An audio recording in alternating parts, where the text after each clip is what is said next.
বিসমিল্লাহির রহমানির রহিম। আসসালামু আলাইকুম। জনতার রান্নাঘর থেকে সবাইকে জানাচ্ছি শুভেচ্ছা। আশা করি সবাই ভালো আছেন। আজকে যে রেসিপিটি করব সেটা হচ্ছে পুদিনা পাতার শরবত করব। সেজন্য আমার গাছের থেকে আমি কতগুলো পুদিনা পাতা ছিঁড়ে নিচ্ছি।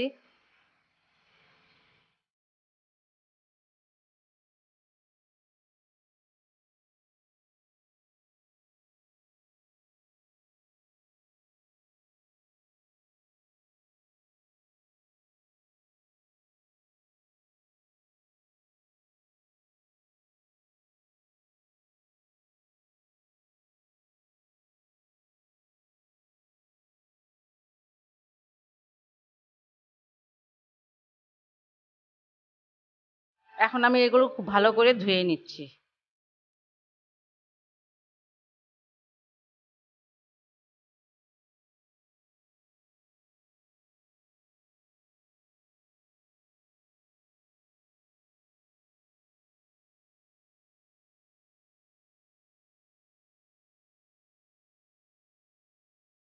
আর শরবতটা বানানোর জন্য যা যা লাগবে, প্রথমে তো 2টা লেবু চিপে নিব।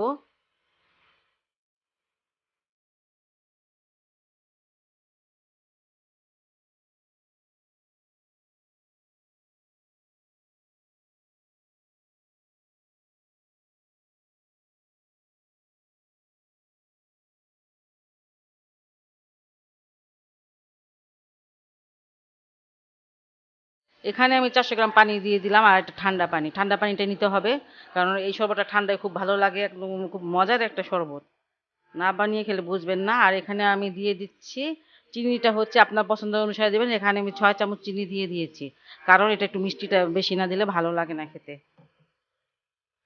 এখানে বিট লবণ দিয়ে দিয়েছি 1 চামচ। কালো মরিচের গুঁড়া দিচ্ছি 1/4 চামচ থেকে একটু কম।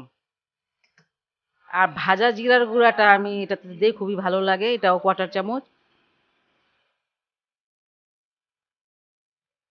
আর এই যে সে পুদিনা পাতাগুলো আমি এটাতে দিয়ে দিচ্ছি।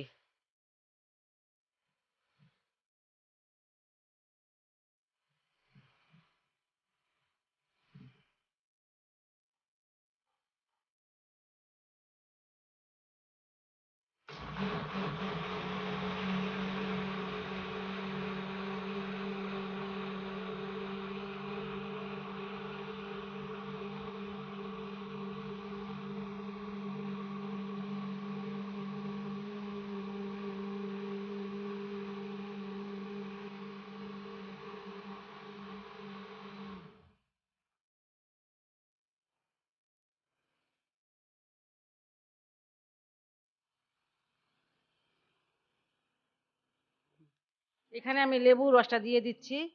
টকটা অবশ্যই বেশি হইতে হবে, না হলে কিন্তু অতটা ভালো লাগে না। টক দিতে হবে বেশি করে। আমি বড় বড় 2টা লেবু দিয়েছি। আর এবার আরেকটু ব্লেন্ড করে নিচ্ছি।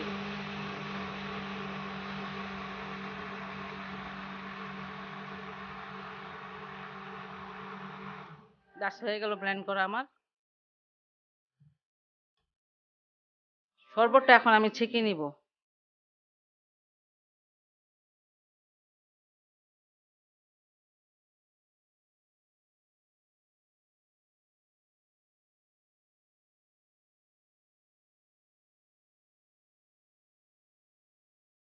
একটু গার্নিশের জন্য 2 পিস লেবু পাতলা পাতলা করে কেটে দিলাম। আর মিষ্টিটা একটু বেশি দিবেন, কারণ যখন বরফটা দিবেন মিষ্টি একটু কমে যাবে।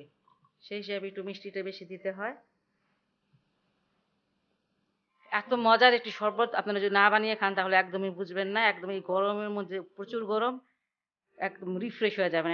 ঠান্ডা ঠান্ডা এক গ্লাস শরবত খাইলে বাসায় অবশ্যই এটা ট্রাই করবেন। আর যদি আমার এই রেসিপিটা আপনাদের ভালো লাগে তাহলে আমার চ্যানেলকে লাইক, কমেন্ট, সাবস্ক্রাইব করবেন। সবাই ভালো থাকুন, সুস্থ থাকুন, নিরাপদে থাকুন, এই দোয়া করি। আল্লাহ হাফেজ।